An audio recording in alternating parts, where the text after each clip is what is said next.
How many villains can you name? There's way too many. Now, what vehicle did they have? Serpentor had his air chariot. Skeletor has his evil airship. But who's more badass than Darth Vader? He had his own TIE fighter, the Darth Vader TIE fighter from 1979. Let's go over its history, what it came with, and how to collect your own. Let's go. Welcome back to The Journey, and if you want to see more in-depth videos about vintage toys and their history, hit that subscribe button. The TIE Fighter has got to be one of the most iconic ships in all of movies.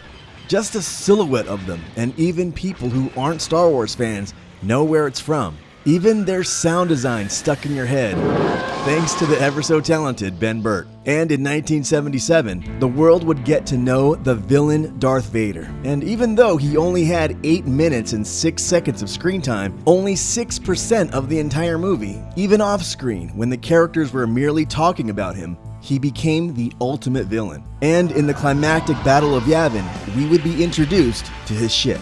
But that ship was never supposed to be. Here's the short history of Darth Vader's TIE Fighter. We first saw Darth Vader's TIE Advanced in the Battle of Yavin, during the climactic space battle in the Death Star's trench run.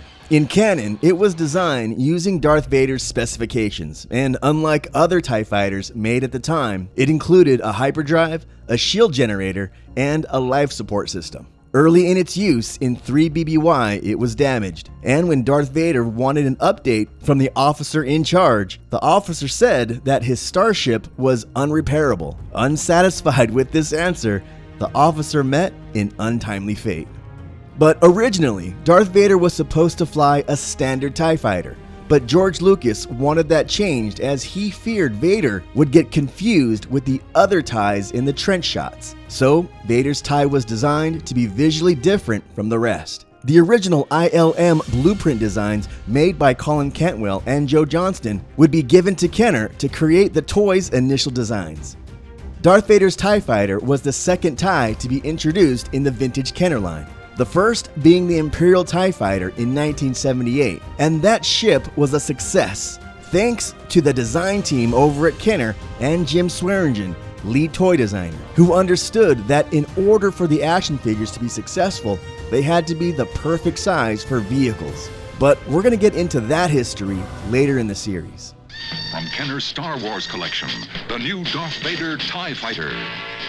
Careful, Luke! We've got company! X-Wing fighter and action figure sold separately. Batteries not included. He's on our tail, Luke! Darth Vader's TIE Fighter has flashing light, action sound.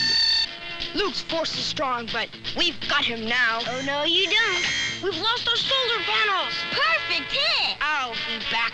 Kenner's new Star Wars Darth Vader TIE Fighter. X-Wing fighter and action figure each sold separately. When it was released to the public in 1979, it first retailed for $14.99. That's $56.59 in today's money. Darth Vader's TIE was released in a second wave of vehicles and ships, alongside the iconic Millennium Falcon, Land of the Jawas playset, the Creature Cantina playset, the Droid Factory playset, the Patrol Dewback, and the Imperial Troop Transporter. Quite a 1979 lineup for toy shelves. Even though there were 3 box variants for the Darth Vader TIE Fighter, it was only ever released with the Star Wars logo for the 1977 movie releases. It got a second release in 1980, which matched the original box art perfectly, but now it featured a special offer sticker, which promoted a cardboard diorama packed inside. The final iteration would come in 1984 as part of Kenner's limited run of the Collector series, which featured the same box art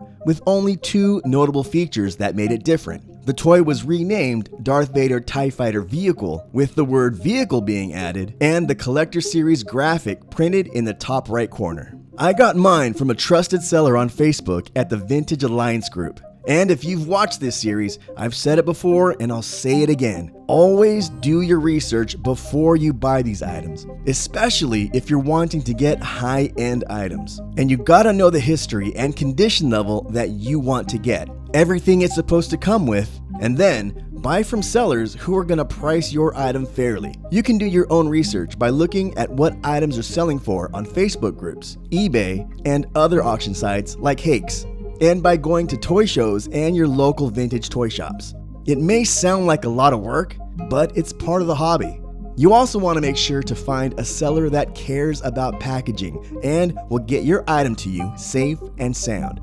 And the item that we got was sent with excellent packaging. And to see the full unedited unboxing video, head over to my Patreon page and join my community over there. Or become a member right here on YouTube by hitting the join button down below.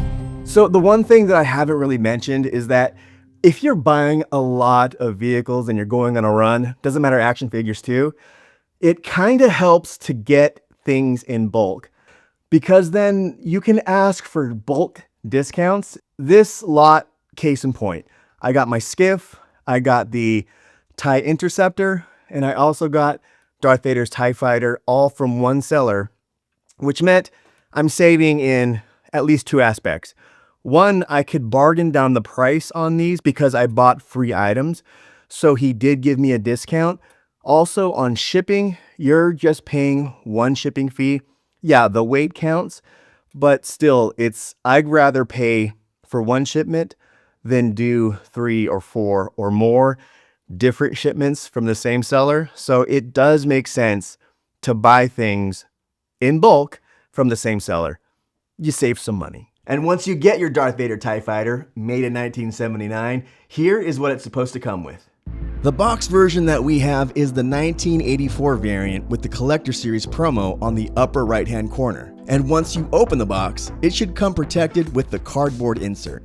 Sometimes the cardboard inserts are going to have mold on it, so make sure to check for that or ask the seller before you're buying. The TIE comes in 3 parts, 2 wings and the fuselage. There should also be 2 sticker sheets for the solar panels on the wings, and of course the super nostalgic paperwork, the instructions, and since this is from 1984, this comes with the Return of the Jedi mini catalog. And someone asked me last episode if I was going to apply the stickers, and the short answer is no. Now, if you buy this and you want to peel these stickers off from a toy that's over 40 years old, it's your money and you can do whatever you want. But the reason why I get these with unused content is to preserve them in that way. And since I don't want anything with modern reproductions in my collection, that means I don't want to even get modern stickers made, which are available to buy and you can put those on your ships or playsets, but I don't do that. It's just how I choose to collect, and I suggest you don't judge other people who want to collect otherwise. Your collection, your rules. Putting together the TIE's wings is pretty easy. Just make sure to look for the matching grooves, and don't force these in. They are toys that are almost 50 years old and are going to break easily. The cockpit doors open up and you can place an action figure in by sliding the pilot's chair up using the lever. I suggest using a beater Darth Vader that doesn't have a cape and that you don't mind getting scuffed. That way, you don't ruin your figure or the nice final cape. This is my Darth Vader from childhood, so this one has plenty of carbon scoring. To open the battery hatch, flip the TIE upside down and the battery compartment latch is located just behind the cockpit. Push down gently and slide it to reveal the battery compartment. Always make sure before you buy that this compartment is corrosion free, and you also want to make sure that the battery layout sticker is intact. Darth Vader's TIE takes 2 AA batteries, and I suggest that when you aren't using this or have it on display, take the batteries out to avoid corrosion. The laser cannon button is located just behind the cockpit hatch doors. When you press the button, a laser sound goes off, and there's a red light underneath the cockpit window that turns red. And that is the sound of pure nostalgia. To activate the battle action wings, locate the buttons that are on the top part of the wing shafts and press down. You have to really give Darth Vader props. He was an engineer himself, and when he rides in style. And the design and style that Kenner was able to achieve with this movie-faithful design, and one that perfectly fits the 3.75-inch scheme, meant that kids can have an awesome time holding this and flying across their house, reliving the Battle of Yavin whenever they wanted. With its play features, its design, and its importance in the original Star Wars movie, this is an essential piece if you're doing a ships and vehicles run. And I remember wanting this toy for as long as I can remember. And it's just awesome to finally have it in my collection and in an unused content state. So let's finally cross this off our list. Darth Vader's TIE Fighter vehicle. that we got for $400 with the acrylic case included from our buddy James C. over at the Vintage Alliance Facebook group. And you can get this checklist for yourself at thepadawancollector.com. I love the vintage collecting hobby because there's so many aspects. First, it's the research, then it's the hunt, the unboxing, then finally, the displaying. And then it starts all over again. And now it's time to hunt for our next vehicle. And I put a poll out on my Patreon and my YouTube member groups, and they're gonna decide on which vehicle I go on the hunt for next. So head over there to become a part of those communities as we continue our journey to collect all the vintage Star Wars vehicles. And if you wanna get this hat, it's my Star Wars Rewind YouTube channel. Go check it out. So what's gonna be next? Tune in next time and hit the videos on your screen now. And as always, my friends, thank you, and I'll see you next time.